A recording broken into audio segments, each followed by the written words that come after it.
Okay students, अब हम लोग इलेक्ट्रोकेमिस्ट्री का very important topic that is Kohlrausch's law start कर रहे हैं। कोहलॉस लॉ जो है वेरी इंपॉर्टेंट है, ये बोर्ड में भी 5 मार्क्स का आता है और कॉम्पिटिटिव में भी इस पे न्यूमेरिकल्स आते हैं। तो पहले हम लोग कोहलॉस का स्टेटमेंट देखेंगे और इक्वेशन देखेंगे, देन इसका एप्लीकेशन देखेंगे। ठीक है, तो अब हम लोग देखते हैं इसका जो स्टेटमेंट है। जो हमने इसका स्टेटमेंट लिखा है 2 टर्म में लिखा है, एक मोलर कंडक्टिविटी के टर्म में और दूसरा इक्विवेलेंट कंडक्टिविटी के टर्म में। तो मोलर कंडक्टिविटी के टर्म में जो हमने डिफाइन किया इसे eight infinite dilution when the dissociation of electrolytes is complete. Infinite dilution पे हम लोग मानते हैं कोई भी इलेक्ट्रोलाइट है वो 100% डिसोसिएट होगा। तो जैसे ही हम लोग इनफाइनाइट डाइल्यूशन की बात करें, मतलब उसका जो डिसोसिएशन है वो कंप्लीट होगा। इनफाइनाइट डाइल्यूशन का मतलब है जो उसका कंसंट्रेशन है 0 को टेंड करेगा, 0 के आसपास आ जाएगा। ठीक है, ईच आयन मतलब जो इलेक्ट्रोलाइट है उसके जितने भी आयन्स बनेंगे makes a definite contribution towards the molar conductivity. मतलब उसमें जितने भी आयन्स होंगे सारे आयन्स का कंट्रीब्यूशन होगा मोलर कंडक्टिविटी में, और जो आयन का कंट्रीब्यूशन होगा वो दूसरे आयन्स पे डिपेंड नहीं करेगा, दूसरे आयन के नेचर पे डिपेंड नहीं करेगा। जैसे कैटायन का मोलर कंडक्टिविटी है तो अगर दूसरा एनायन है तो उसके कारण कम या ज़्यादा नहीं होगा। अगर इनफाइनाइट डाइल्यूशन है तो कैटायन का भी कंट्रीब्यूशन होगा मोलर कंडक्टिविटी में, एनायन का भी होगा। वही लिखेगा conductivity of electrolyte irrespective of their nature of other ion, मतलब जो दूसरे आयन है विथ इट इज एसोसिएटेड। जैसे फॉर एग्जांपल NaCl है तो Na+ का भी कंट्रीब्यूशन होगा और Cl- का भी होगा। तो इसका भी इक्वेशन देखेंगे। और दूसरा जो हम लोग इसका स्टेटमेंट लिख सकते हैं वो लिख सकते हैं हम लोग इक्विवेलेंट कंडक्टिविटी के टर्म में, तो वो भी इनफाइनाइट डाइल्यूशन पे ही। तो वही लिखा है एट इनफाइनाइट डाइल्यूशन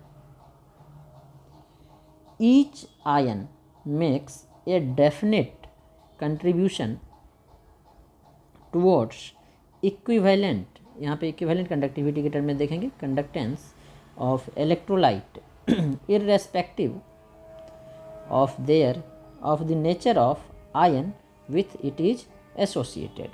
मतलब जैसे मोलर कंडक्टिविटी के टर्म में दूसरे आयन पे डिपेंड नहीं कर रहा था, उसी तरह इक्विवेलेंट कंडक्टिविटी के टर्म में भी ये दूसरे आयन पे डिपेंड नहीं करेगा। And the value of equivalent conductance of at infinite dilution for any electrolyte is the sum of contribution from its constituent ions। मतलब उसके जो भी constituents आयन के आयन्स जो होंगे उस इलेक्ट्रोलाइट के, सबका जो इक्विवेलेंट कंडक्टिविटी होगा सबको ऐड करेंगे तो वही उस इलेक्ट्रोलाइट का इक्विवेलेंट कंडक्टिविटी होगा। अब सबसे पहले हम लोग एग्जाम्पल के थ्रू देखते हैं मोलर कंडक्टिविटी के टर्म में। तो सबसे पहले हम लोग लेते हैं एग्जाम्पल लिख लेते हैं मोलर कंडक्टिविटी के लिए, फिर इक्विवेलेंट कंडक्टिविटी का भी देखेंगे। तो मोलर कंडक्टिविटी का पहले हम लोग देख रहे हैं। तो मोलर कंडक्टिविटी का फॉर्मूला क्या लिखेंगे, लेमडा एम नॉट लिखें या लेमडा एम इनफाइनाइट लिखें, दोनों एक ही चीज़ है। ये इनफाइनाइट डाइल्यूशन को रिप्रेजेंट करता है। लेमडा एम इनफाइनाइट डाइल्यूशन या लेमडा एम नॉट मतलब 0 कंसंट्रेशन पे बोलो या इनफाइनाइट डाइल्यूशन पे बोलो, एक ही चीज़ है। ये इक्वल होगा V+ जो है यहाँ पे रिप्रेजेंट करेगा कितने कैटायंस हैं, लेमडा प्लस नॉट मतलब जो कैटायन है उसका लिमिटिंग मोलर कंडक्टिविटी, उसको मल्टीप्लाई कर देंगे नंबर ऑफ कैटायन से, प्लस V- मतलब number of anions, lambda naught minus. मतलब जैसे एग्जांपल से बताता हूँ, चलो पहले इसको एक्सप्लेन करते हैं। लेमडा एम नॉट जो है लिमिटिंग मोलर कंडक्टिविटी है इलेक्ट्रोलाइट का, लेमडा एम नॉट को लेमडा एम इनफाइनाइट भी लिख सकते हैं हम लोग। V+ जो है नंबर ऑफ कैटायंस हैं, और जो कैटायन की मोलर कंडक्टिविटी है अगर इनफाइनाइट के टर्म में लिखो, plus V- number of anions है, और एनायन की जो लिमिटिंग मोलर कंडक्टिविटी है माइनस इनफाइनाइट के टर्म में। यहाँ भी हमने उल्टा लिख दिया, माइनस नीचे लिखते हैं, नॉट ऊपर लिखते हैं। तो ऐसे लिखो या ऐसे लिखो, दोनों सेम चीज़ होगा। तो अब इसका रिप्रेजेंटेशन मैंने बोल दिया, लिखा नहीं है। अब एग्जांपल से मैं बताता हूँ। जैसे हमें मान लो NaCl का लिखना है। NaCl का लिमिटिंग मोलर कंडक्टिविटी क्या होगा? तो NaCl में कौन कौन से आयन हैं? Na प्लस और Cl माइनस। तो NaCl का लिमिटिंग मोलर कंडक्टिविटी और कितना Na प्लस है? एक ही है, तो एक से मल्टीप्लाई करेंगे यही रह जाएगा, प्लस Cl माइनस का limiting molar conductivity. Cl minus कितने हैं? एक ही है, तो 1 से मल्टीप्लाई करेंगे यही रह जाएगा। तो यही फॉर्मूला होगा, जो वैल्यू होगा उसका पुट करेंगे, आंसर आ जाएगा। दूसरा मान लो MgCl2 का निकालना है। लिमिटिंग मोलर कंडक्टिविटी MgCl2 का क्या होगा? तो MgCl2 में कौन कौन से आयन हैं? Mg2 प्लस और 2Cl माइनस। तो ये आ जाएगा limiting molar conductivity of Mg2 plus, और Mg2 प्लस होंगे कितने? 1 plus limiting molar conductivity of Cl minus, और Cl माइनस कितने हैं? 2, तो इसको 2 से मल्टीप्लाई कर देंगे। ठीक है। इसी तरह मान लो एल्युमिनियम सल्फेट का लिमिटिंग मोलर कंडक्टिविटी लिखना है। एल्युमिनियम सल्फेट का Al2SO4 होल 3, तो ये क्या होगा? लिमिटिंग मोलर कंडक्टिविटी ऑफ, इसमें कौन कौन से आए हैं? एल्युमिनियम आयन है और सल्फेट आयन है। तो एल्युमिनियम आयन 2 है, तो 2 से मल्टीप्लाई करेंगे, plus limiting molar conductivity of sulphate ion, और सल्फेट आयन कितने हैं इसमें? 3, तो 3 से मल्टीप्लाई करेंगे। इसी तरह हम लोग इक्विवेलेंट कंडक्टिविटी के टर्म में भी एग्जांपल लिख सकते हैं। इक्विवेलेंट कंडक्टिविटी,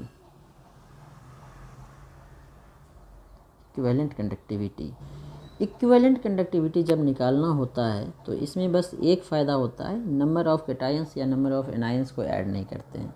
तो इसका डायरेक्ट अगर हम लोग इक्विवेलेंट कंडक्टिविटी निकालें किसी का, तो नंबर से मतलब नहीं है, कैटायन का इक्विवेलेंट कंडक्टिविटी प्लस एनायन का इक्विवेलेंट कंडक्टिविटी, दोनों को ऐड कर दो, वही उसका इक्विवेलेंट कंडक्टिविटी आ जाएगा। ठीक है, क्योंकि जो इक्विवेलेंट कंडक्टिविटी होता है वो आता है molar conductivity divided by n factor से। तो n फैक्टर से ये ऑटोमेटिकली डिवाइड है, तो इसमें इसीलिए नंबर ऑफ़ कैटायंस और एनायंस से ऐड करने की ज़रूरत नहीं होती है। ये जो है इलेक्ट्रोलाइट का इक्विवेलेंट कंडक्टिविटी है, ये कैटायन का इक्विवेलेंट कंडक्टिविटी है और लिमिटिंग इक्विवेलेंट कंडक्टिविटी है, और ये एनायन का लिमिटिंग इक्विवेलेंट कंडक्टिविटी है, क्योंकि नॉट लगाए या इनफाइनाइट लगाए वो रिप्रेजेंट करेगा इक्विवेलेंट कंडक्टिविटी को। जैसे फॉर एग्जांपल अगर हम लोग equivalent conductivity limiting of NaCl की बात करें, तो इसमें तो वैसे एक ही है, मोलर कंडक्टिविटी इक्विवेलेंट कंडक्टिविटी दोनों इनका सेम ही होगा, Na plus plus equivalent conductivity of Cl minus. उसी तरह अगर मान लो BaCl2 का देखें equivalent conductivity, limiting equivalent conductivity, तो ये क्या होगा? कैटायन का limiting equivalent conductivity of cation Ba2 plus plus limiting equivalent conductivity of anion Cl minus. इसमें 2 से मल्टीप्लाई करने की रिक्वायरमेंट नहीं है। ठीक है, और जो जैसे हम लोग ग्राम इक्विवेलेंट निकालते हैं, इक्वेट करते हैं रिएक्शन में, तो उसे बैलेंस करने की ज़रूरत नहीं होती है, लेकिन मोल वाले को बैलेंस करने की ज़रूरत होती है। सेम केस यहाँ भी है। इक्विवेलेंट कंडक्टिविटी अगर एल्युमिनियम सल्फेट का निकालें Al2SO4 होल 3 का, तो इसमें भी सेम हो जाएगा।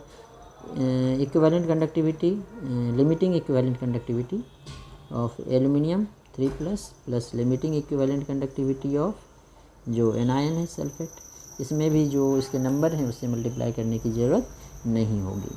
मोलर कंडक्टिविटी और इक्विवेलेंट कंडक्टिविटी में हमने रिलेशन निकाला था। जो मोलर कंडक्टिविटी होता है लैम्डा m, वो इक्विवेलेंट कंडक्टिविटी को n फैक्टर से अगर डिवाइड करते हैं तो आता है।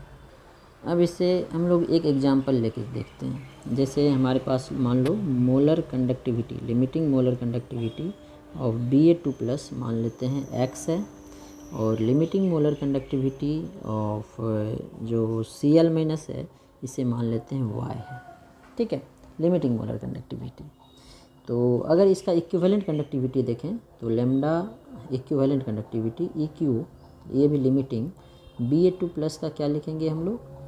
x/2 देयरफॉर, और यहाँ से अगर हम लोग लिखें limiting equivalent conductivity of Cl minus, तो क्या लिखेंगे? y/1 that is y।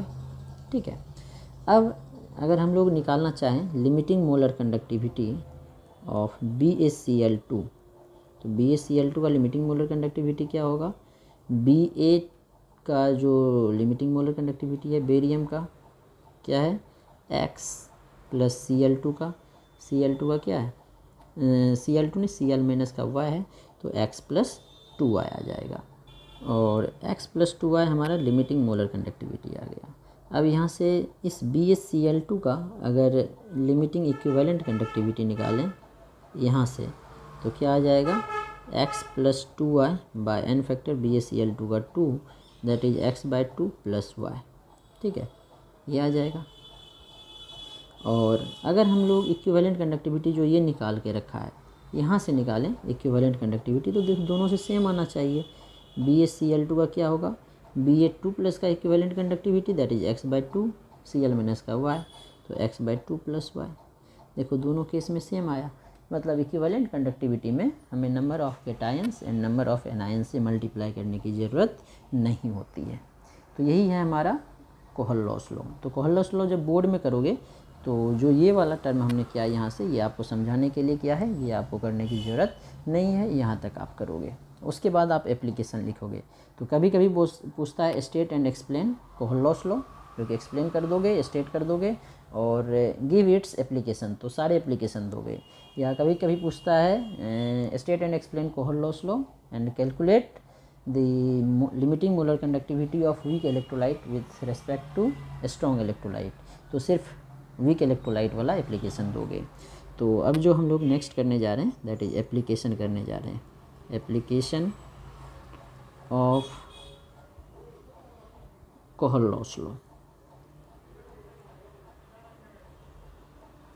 कोहलॉस law, ठीक है। तो सबसे पहला एप्लीकेशन है calculation of limiting molar conductivity of weak electrolyte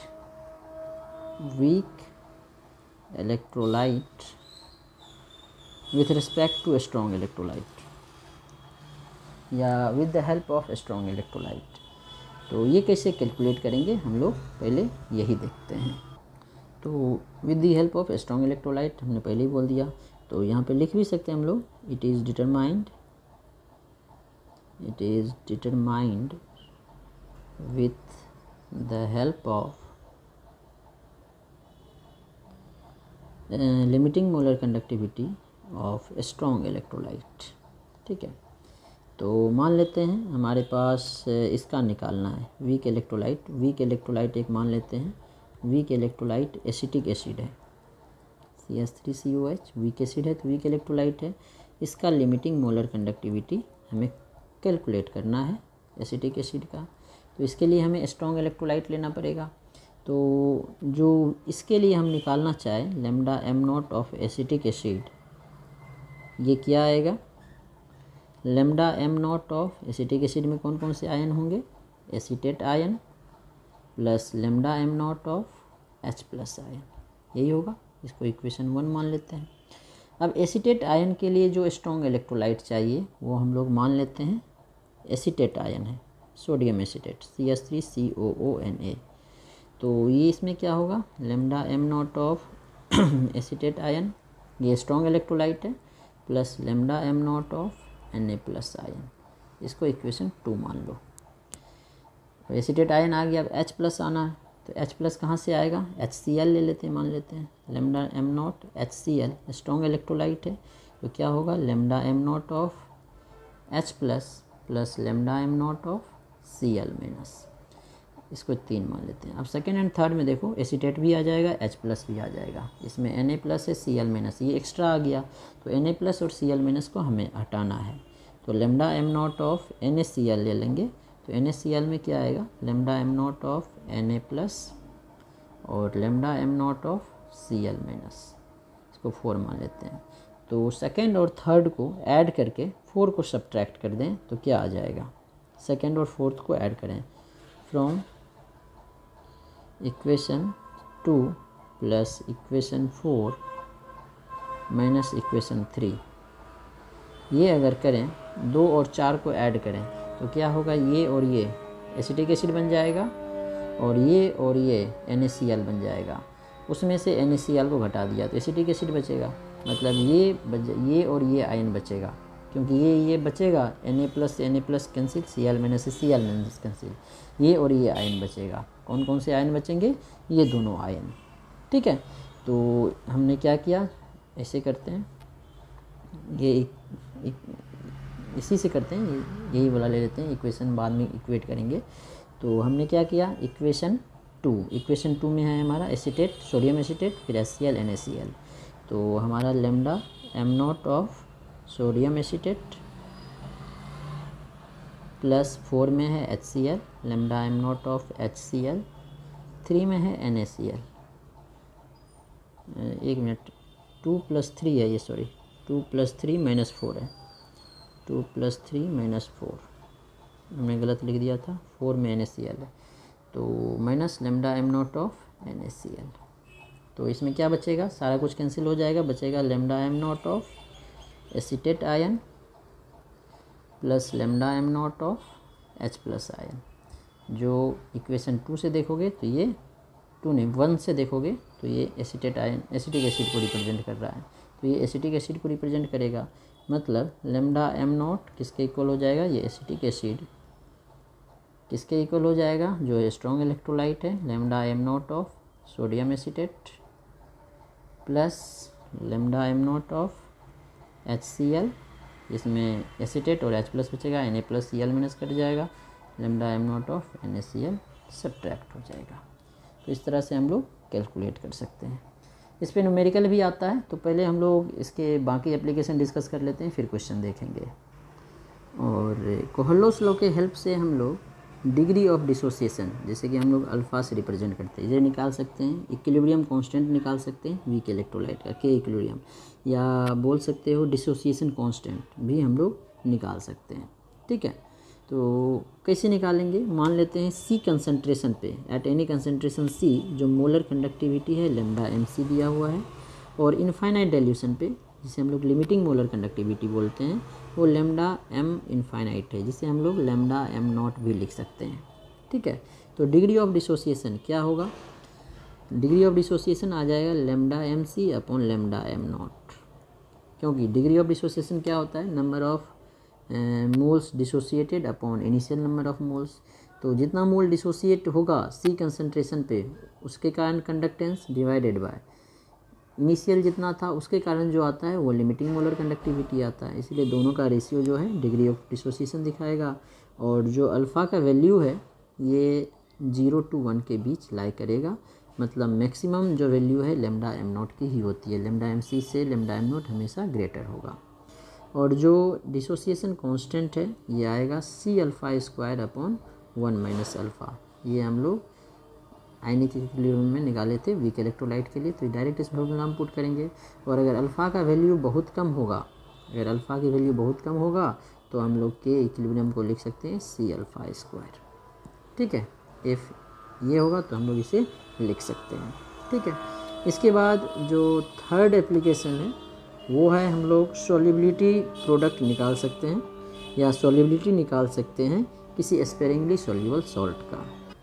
तो अब हम लोग कर रहे हैं solubility of sparingly soluble salt and their KSP value, and their KSP मतलब सॉल्युबिलिटी प्रोडक्ट KSP वैल्यू। ठीक है, तो जो KSP की बात करते हैं हम लोग स्पेरिंगली सॉल्युबल सॉल्ट के लिए ही करते हैं। तो सेचुरेटेड सॉल्यूशन मान लेते हैं हम लोग, कोई AgCl है, स्पेरिंगली सॉल्युबल है इसीलिए इसकी बात कर सकते हैं। तो AgCl कैसे डिसोसिएट होगा, Ag+Cl- में। ठीक है, तो जो इसकी हम लोग KSP पढ़ते थे, वैसे KSP की वैल्यू, तो इसकी सॉल्युबिलिटी S, तो इसकी भी S होते थे, तो S × S that is S² लेते थे। ठीक है, अब देखते हैं हम लोग यहाँ पे कैसे बात करेंगे लिमिटिंग मोलर कंडक्टिविटी के टर्म में। तो लिमिटिंग मोलर कंडक्टिविटी अगर हम लोग AgCl की बात करेंगे तो क्या होगा, limiting molar conductivity of Ag+ plus limiting molar conductivity of Cl-, यही आएगा। ठीक है, और ये किसके इक्वल हो जाएगा, limiting molar conductivity of AgCl, ये इक्वल हो जाएगा जो K है की वैल्यू है इंटू 1000 अपॉन m। K मतलब कंडक्टिविटी स्मॉल के, जिसको कप्पा बोलते हैं, इंटू 1000/m। और जो m है यहाँ पे ये सॉल्युबिलिटी ले लेंगे, K × 1000, मतलब K क्या है, ये स्पेसिफिक कंडक्टेंस, कंडक्टिविटी जिसे बोलते हैं, बाय यहाँ पे सॉल्युबिलिटी ले लेंगे, सॉल्युबिलिटी। ठीक है, तो अगर ये वैल्यू पता चल गया और ये वैल्यू पता चल जाएगा तो हम लोग सॉल्युबिलिटी निकाल लेंगे और सॉल्युबिलिटी S की वैल्यू निकल जाएगा तो KSP भी निकल जाएगा। तो इस तरह से हम लोग कैलकुलेट कर सकते हैं सॉल्युबिलिटी प्रोडक्ट भी किसी भी स्पेरिंगली सॉल्युबल सॉल्ट का। इसके बाद जो फोर्थ एप्लीकेशन है हम लोग एब्सोल्यूट आयनिक मोबिलिटी कैलकुलेट कर सकते हैं। तो एब्सोल्यूट आयनिक मोबिलिटी कैलकुलेट करने से पहले हमें पहले देखना पड़ेगा आयनिक मोबिलिटी क्या होता है, फिर देखते हैं एब्सोल्यूट आयनिक मोबिलिटी क्या होता है, फिर कैलकुलेट कैसे करेंगे। तो आयनिक मोबिलिटी जो हम लोग डिफ़ाइन करते हैं, हमने PDF में डिफ़ाइन भी किया है, it is the distance travelled by the ion पर सेकंड। मतलब जो हमारे इलेक्ट्रोलाइट हैं उसके जो आयंस हैं, कैटायंस एंड एनायंस, वो जितना डिस्टेंस ट्रेवल करेगा पर सेकंड। और कंडीशन क्या है, जो पोटेंशियल ग्रेडियंट है, पोटेंशियल ग्रेडियंट भी बताता हूँ, ये 1 वोल्ट पर सेंटीमीटर होना चाहिए। जब हम लोग पोटेंशियल ग्रेडियंट PG लिखता हूँ शॉर्ट में, ये 1 वोल्ट पर सेंटीमीटर रखें तो उसमें जो डिस्टेंस ट्रेवल्ड बाय आयन होगा that is known as ionic mobility. और इसकी जो यूनिट लेंगे आयनिक मोबिलिटी की जो यूनिट लेंगे वो होता है सेंटीमीटर स्क्वायर वोल्ट इनवर्स पर second, centimetre square volt inverse पर सेकंड। क्योंकि डिस्टेंस ट्रेवल्ड पर सेकंड, एक सेकंड में जितना डिस्टेंस ट्रेवल होगा under potential gradient of 1 volt, तो डिस्टेंस ट्रेवल्ड बाय 1 सेकंड। ठीक है, तो डिस्टेंस ही जो है वही जो आएगा वही होगा हमारा आयनिक मोबिलिटी। अब पोटेंशियल ग्रेडियंट क्या होता है? पोटेंशियल ग्रेडियंट होता है it is the ratio of potential difference across the electrode. जो 2 इलेक्ट्रोड हम लोग ले रहे हैं उसका जो पोटेंशियल डिफरेंस होगा, मतलब कैथोड का रिडक्शन पोटेंशियल माइनस एनोड का reduction potential, to the distance between them is called potential gradient. मतलब पोटेंशियल ग्रेडियंट जो हम लोग निकालेंगे, ये निकालेंगे पोटेंशियल डिफरेंस E0 बोल सकते हैं बाय जो L है, L मतलब इलेक्ट्रोड के बीच का डिस्टेंस, या V/L बोल सकते हैं। ठीक है, अब हम लोग देखेंगे एब्सोल्यूट आयनिक मोबिलिटी क्या होता है। तो एब्सोल्यूट आयनिक मोबिलिटी,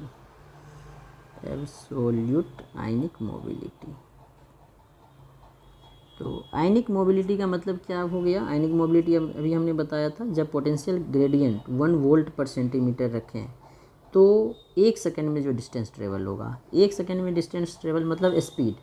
आयनिक मोबिलिटी जो है एक तरह का आयंस का स्पीड हो गया जब पोटेंशियल ग्रेडियंट जो है 1 हो। ठीक है, तो एब्सोल्यूट आयनिक मोबिलिटी का मतलब है आयनिक मोबिलिटी जो आयंस का स्पीड है eight infinite dilution is called absolute ionic mobility. और इसको रिप्रेजेंट करते हैं हम लोग μc0। μc ionic mobility, speed of ion, अगर कैटायन का है तो c, और एनायन का लेंगे तो μa0। ठीक है, या बोल सकते हैं speed of ion eight infinite dilution under potential gradient of 1 unit potential gradient is called absolute ionic mobility. और जो एब्सोल्यूट आयनिक मोबिलिटी है वो डिपेंड करता है कंसंट्रेशन के मोबिलिटी पे, मोलर कंडक्टिविटी पे। लैम्डा C मतलब कैटायन का limiting molar conductivity directly proportional होगा इसके आयनिक मोबिलिटी के। सिमिलरली जो एनायन का लिमिटिंग मोलर कंडक्टिविटी होगा एनायन के मोबिलिटी के इक्वल होगा। ठीक है, और यहाँ से लैम्डा C0 की बात करें इक्वल हो जाएगा F, एक कांस्टेंट लगाया, μc0, ये नॉट लिमिटिंग लिया तो लिमिटिंग लेंगे, एंड जो ये लैम्डा A0 है ये इक्वल हो जाएगा F μa0 के। ठीक है, और आयनिक मोबिलिटी जो म्यू लेते हैं वो अगर हम लोग फॉर्मूला देखेंगे तो speed upon potential by distance, भी यहाँ पे स्पीड है, और यहाँ से जो हमने यूनिट लिखा था, जो ये यूनिट लिखा था सेंटीमीटर स्क्वायर वोल्ट इनवर्स पर सेकंड, यहाँ से आ जाएगा। ये स्पीड है तो क्या होगा सेंटीमीटर पर second divided by potential volt में आएगा अपॉन डिस्टेंस। डिस्टेंस क्या किस में आता है? डिस्टेंस का यूनिट सेंटीमीटर, तो ये सेंटीमीटर ऊपर चला जाएगा तो सेंटीमीटर स्क्वायर, वोल्ट ऊपर जाएगा तो वोल्ट इनवर्स पर सेकंड। इस तरह से हम लोग इसका यूनिट लिखेंगे। अब एक छोटा सा टॉपिक हम लोग ट्रांसपोर्ट नंबर देख लेते हैं। वैसे इस पर क्वेश्चन कभी आता नहीं है लेकिन आपके कंपेंडियम में दिया हुआ है तो हम लोग देख लेते हैं ट्रांसपोर्ट नंबर। ठीक है, ट्रांसपोर्ट नंबर क्या होता है? ट्रांसपोर्ट नंबर जो हम लोग डिफाइन करते हैं, fraction of total current carried by each ion of the electrolyte, fraction of current. मतलब ट्रांसपोर्ट नंबर अगर कैटायन का देखेंगे तो कैटायन की मोबिलिटी अपॉन टोटल में भी मोबिलिटी, एनायन की। सिमिलरली एनायन का देखेंगे तो एनायन का mobility upon total mobility cation plus anion का, ठीक है। TC transport number of cation, TA transport number of anion. और अगर लिमिटिंग मोलर कंडक्टिविटी दिया हुआ है तो lambda C limiting divided by lambda C of limiting total, lambda A of limiting, and जो टी ए लेंगे lambda A of divided by lambda A limiting plus lambda C limiting. दोनों तरीके से हम लोग निकाल सकते हैं। इसका मतलब है जितना ज़्यादा मोबिलिटी ऑफ आयन होगा उतना ज़्यादा करंट कैरीड होगा, ठीक है, और कम होगा तो कम होगा। इसका मतलब यही होता है ट्रांसपोर्ट नंबर का। अब सबसे पहले हम लोग इस पे जो क्वेश्चन एनसीईआरटी में है वो डिस्कस करते हैं। अब हमने एनसीईआरटी का एग्जाम्पल 3.7 लिया है। क्वेश्चन है calculate limiting molar conductivity lambda m not for CaCl2 and magnesium sulphate from the data given in table 3.4। तो 3.4 में जो डाटा दिया हुआ है उससे हमें निकालना है। तो देखते हैं कैसे निकालते हैं। तो लैम्डा एम नॉट अभी हमने कोहलॉस लॉ से देखा था, CaCl2 का क्या होगा, lambda m naught of Ca2 plus Cl minus, लेकिन मोलर कंडक्टिविटी है तो नंबर ऑफ एनायंस भी लेंगे, lambda m naught of Cl minus, ठीक है। तो कैल्शियम का जो लिमिटिंग मोलर कंडक्टिविटी है टेबल में वो दिया हुआ है आपको 119 साइमन सेंटीमीटर स्क्वायर पर मोल प्लस 2 इंटू क्लोराइड का है 76.3, यूनिट सबका वही है साइमन सेंटीमीटर स्क्वायर पर मोल, दोनों का सेम आएगा, ठीक है।